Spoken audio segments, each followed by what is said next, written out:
Tried to look across what factors accounted the most for company success and failure. So one thing was timing. Timing accounted for 42% of the difference between success and failure.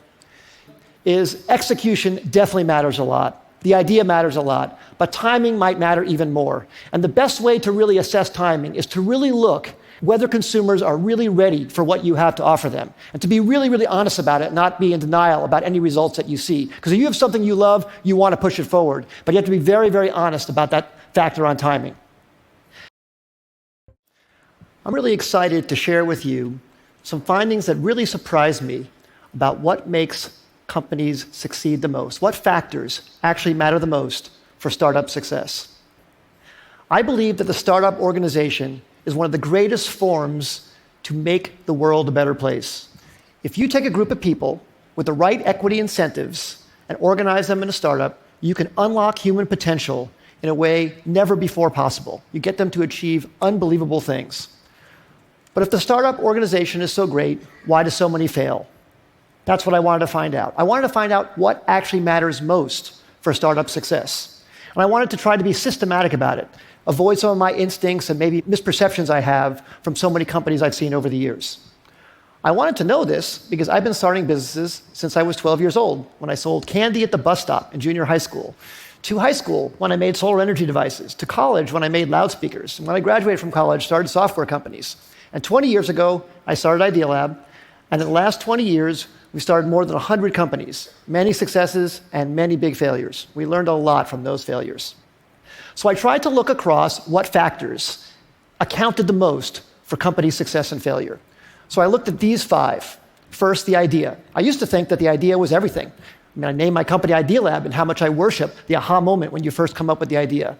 But then over time, I came to think that maybe the team, the execution, adaptability, that mattered even more than the idea. I never thought I'd be quoting boxer Mike Tyson on the TED stage, but he once said, "Everybody has a plan until they get punched in the face." And I think that's so true about business as well. So much about a team's execution is its ability to adapt to getting punched in the face by the customer. The customer is the true reality. And that's why I came to think that the team maybe was the most important thing.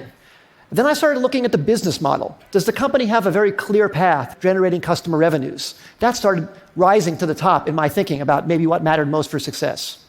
Then I looked at the funding. Sometimes companies received intense amount of funding. Maybe that's the most important thing. And then, of course, the timing. Is the idea way too early and the world's not ready for it?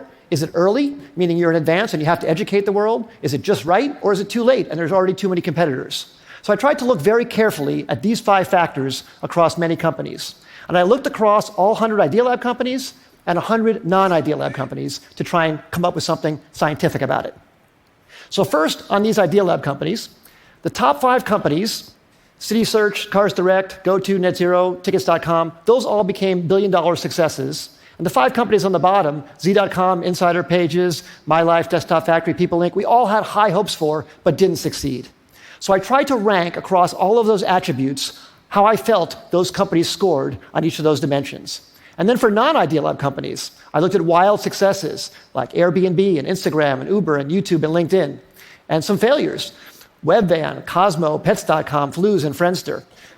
The bottom companies had intense funding. They even had business models in some cases, but they didn't succeed. I tried to look at what factors actually accounted the most for success and failure across all of these companies, and the results really surprised me. The number one thing was timing. Timing accounted for 42% of the difference between success and failure. Team and execution came in second, and the idea, the differentiability of the idea, the unique idea, that actually came in third. Now, this isn't absolutely definitive. It's not to say that the idea isn't important, but it very much surprised me that the idea wasn't the most important thing. Sometimes it mattered more when it was actually timed. The last 2, business model and funding, made sense to me, actually. I think business model makes sense to be that low because you could start out without a business model and then add one later if your customers are demanding what you're creating. And funding, I think as well.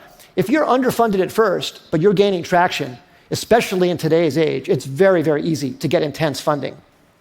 So now let me give you some specific examples about each of these. So take a wild success like Airbnb, everybody knows about. Well, that company was famously passed on by many smart investors because people thought, No one's going to rent out a space in their home to a stranger. Of course, people proved that wrong. But one of the reasons it succeeded, aside from a good business model, a good idea, great execution, is the timing. That company came out right during the height of the recession when people really needed extra money. And that maybe helped people overcome their objection to renting out their own home to a stranger.